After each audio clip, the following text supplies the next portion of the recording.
ശബരിമലയിൽ നടന്ന ആ സംഗമ പരിപാടി പൂർണ്ണമായും പ്രാതിനിധ്യം കൊണ്ടും പങ്കാളിത്തം കൊണ്ടും ചർച്ചകളുടെ ഉള്ളടക്കം കൊണ്ടും 100% പരാജയപ്പെട്ട ഒരു കൂട്ടായ്മയായിരുന്നു, സംഗമമായിരുന്നു തിരുവിതാംകൂർ ദേവസ്വം ബോർഡും സംസ്ഥാന ഗവൺമെൻറ്റും കൂടി സംയുക്തമായി സംഘടിപ്പിച്ച ആഗോള അയ്യപ്പ സംഗമം.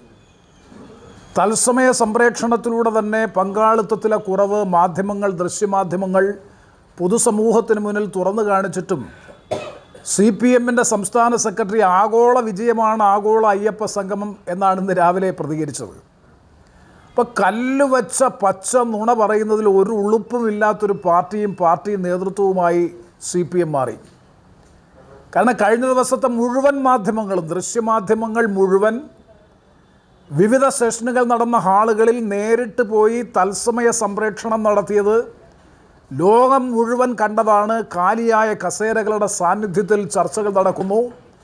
ചർച്ചകൾക്ക് നേതൃത്വം കൊടുക്കുന്ന വിദഗ്ധരല്ലാതെ കാണികളില്ലാത്ത നിലയിൽ ആഗോള അയ്യപ്പ സംഗമം സമ്പൂർണ്ണ പരാജയമായി പരിണമിച്ചതിന് ശേഷവും അഖില ലോക വിജയമാണ് ആഗോള അയ്യപ്പ സംഗമമെന്ന അവകാശവാദം ഉന്നയിക്കാനുള്ള CPMൻ്റെ സംസ്ഥാന സെക്രട്ടറിയുടെ ആ മനക്കെട്ടി എത്രമാത്രം അഭിനന്ദിച്ചാലും അനുമോദിച്ചാലും മതിയാകില്ല. ഇതൊക്കെ പറയാനും ഇങ്ങനെ പ്രതികരിക്കാനും CPMൻ്റെ നേതൃത്വത്തിനും മാത്രമേ കഴിയൂ. വളരെ പ്രധാനപ്പെട്ട പ്രശ്നം ഞാൻ ഉന്നയിക്കാൻ ആഗ്രഹിക്കുന്നത്, ആഗോള അയ്യപ്പ സംഗമം വിളിച്ചു ചേർത്തതിൻ്റെ പ്രധാനപ്പെട്ട ഉദ്ദേശം ഗവൺമെൻറ്റിൻ്റെ ഭാഗമായി, തിരുവിതാംകൂർ ദേവസ്വം ബോർഡിൻ്റെ ഭാഗമായി അവർ ജനങ്ങളുടെ മുമ്പാകെ പറഞ്ഞത് ശബരിമലയുടെ സമഗ്രമായ വികസനവുമായി ബന്ധപ്പെട്ട മൂലധന നിക്ഷേപ സമാഹരണം ഉൾപ്പെടെയുള്ള കാര്യങ്ങൾക്ക് വേണ്ടിയിട്ടാണ് സമ്പന്നരായിട്ടുള്ള വിദേശ മലയാളികളെ അടക്കം ആഗോള ലോക കേരള സഭ വിളിച്ചു ചേർക്കുന്നത് പോലെ ആഗോള അയ്യപ്പ സംഗമം വിളിച്ചു ചേർത്തത്. ഇതിന് എത്ര കോടി രൂപ ചെലവഴിച്ചു എന്നതിനെ സംബന്ധിച്ച് കൃത്യമായി ഗവൺമെൻറ് ജനങ്ങളോട് പറയണം.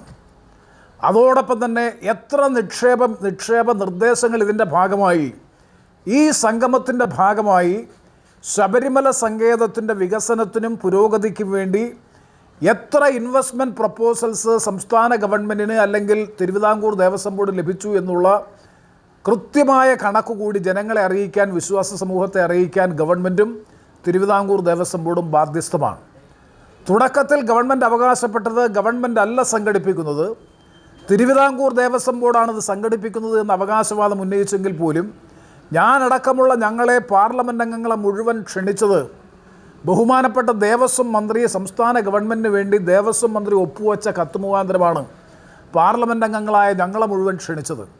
അപ്പോൾ പൂർണ്ണമായും ഗവൺമെൻറ് പരിപാടിയായിരുന്നു. തിരുവിതാംകൂർ ദേവസ്വം ബോർഡിനെ മുമ്പിൽ നിർത്തിക്കൊണ്ട് തിരുവിതാംകൂർ ദേവസ്വം ബോർഡ് ചെയർമാനെ ഫുഡ് കമ്മിറ്റി ചെയർമാനായി നിയോഗിച്ചുകൊണ്ട് സംസ്ഥാന ഗവൺമെൻറ് നടപ്പാക്കിയ ഒരു പരിപാടി ഒരു സതുദ്ദേശവും വിശ്വാസ സമൂഹത്തോട് ഒരു പ്രതിബദ്ധതയുമില്ലാതെ വരാനിരിക്കുന്ന തെരഞ്ഞെടുപ്പിൽ ഭൂരിപക്ഷ ഹിന്ദുത്വ വോട്ട് ബാങ്കിനെ സ്വാധീനിക്കാൻ വേണ്ടി നടത്തിയ വിഫലമായ പരിശ്രമമായിരുന്നു മുഖ്യമന്ത്രി പിണറായി വിജയൻ്റെ നേതൃത്വത്തിൽ കഴിഞ്ഞ ദിവസം നടന്നത് എന്ന കാര്യത്തിൽ സംശയം വേണ്ട.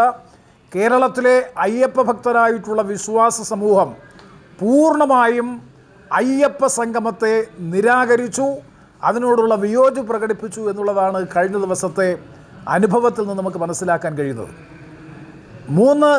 മുഖ്യമന്ത്രി പിണറായി വിജയൻ ഇന്നലെ നടത്തിയ പ്രസംഗം, ആ പ്രസംഗം ഭഗവത്ഗീതയുടെ 12-ാം അധ്യായമടക്കം കോട്ട് ചെയ്തുകൊണ്ട് നടത്തിയ പ്രസംഗം സത്യത്തിൽ വിചിത്രമായിട്ടുള്ള പ്രസംഗമാണ്. ഇടതുപക്ഷ പ്രസ്ഥാനം എന്ന പേരിൽ ആഗോള അയ്യപ്പ സംഗമം സംഘടിപ്പിക്കുന്നു, അടുത്തത് കൊച്ചിയിൽ ന്യൂനപക്ഷ സംഗമം സംഘടിപ്പിക്കുന്നു, ഇനി ഇപ്പം മതപരമായ സംഗമമാണെങ്കിൽ തുടർന്ന് സാമുദായിക സംഗമങ്ങളിലേക്ക് പോവുകയാണ്. നായർ സംഗമം, ഈഴവ സംഗമം, ലത്തീൻ കത്തോലിക്ക സംഗമം, റോമൻ കത്തോലിക്ക സംഗമം, സമസ്തയുമായി ബന്ധപ്പെട്ട മുസ്ലിം വിഭാഗത്തിൻ്റെ സംഗമം, മുജാഹിദ് മുസ്ലിമുമായിട്ട് ബന്ധപ്പെട്ട സംഗമം. ഇടതുപക്ഷ രാഷ്ട്രീയത്തിൻ്റെ പേരിൽ അധികാരത്തിലിരിക്കുന്ന ഒരു ഗവൺമെൻറ്, ഇത്രയേറെ അധപതിക്കാൻ, ഇത്രയേറെ അപജയം സംഭവിച്ച ഒരു ഗവൺമെൻറ് ലോക ചരിത്രത്തിൽ, ഇടതുപക്ഷ രാഷ്ട്രീയ പ്രസ്ഥാനത്തിൻ്റെ ചരിത്രത്തിലുണ്ടാകില്ല. പിണറായി വിജയൻ ശബരിമല സ്ത്രീ പ്രവേശനവുമായി ബന്ധപ്പെട്ട ആ സമയത്ത് പറഞ്ഞ വാചകങ്ങൾ ഇപ്പോഴും നമ്മുടെയൊക്കെ ശ്രദ്ധയിലുണ്ട്. 4 വോട്ടിന് വേണ്ടി ഒരിക്കലും നയവും നിലപാടും മാറ്റുന്ന പ്രശ്നമേ ഇല്ല എന്ന് അസന്നിഗ്ധമായി പ്രഖ്യാപിച്ച പിണറായി വിജയനും അന്തരിച്ചുപോയ പാർട്ടി സെക്രട്ടറി ആയിരുന്ന കോടിയേരി ബാലകൃഷ്ണൻ പറഞ്ഞ നയമെവിടെ, നിലപാടെവിടെ? ഏറ്റവും പുതിയ വാർത്തകളും വിശേഷങ്ങളും വിരൽ തുമ്പിലറിയാൻ സീ മലയാളം ന്യൂസ് എല്ലാ ഡിജിറ്റൽ പ്ലാറ്റ്ഫോമുകളിലും ലഭ്യം.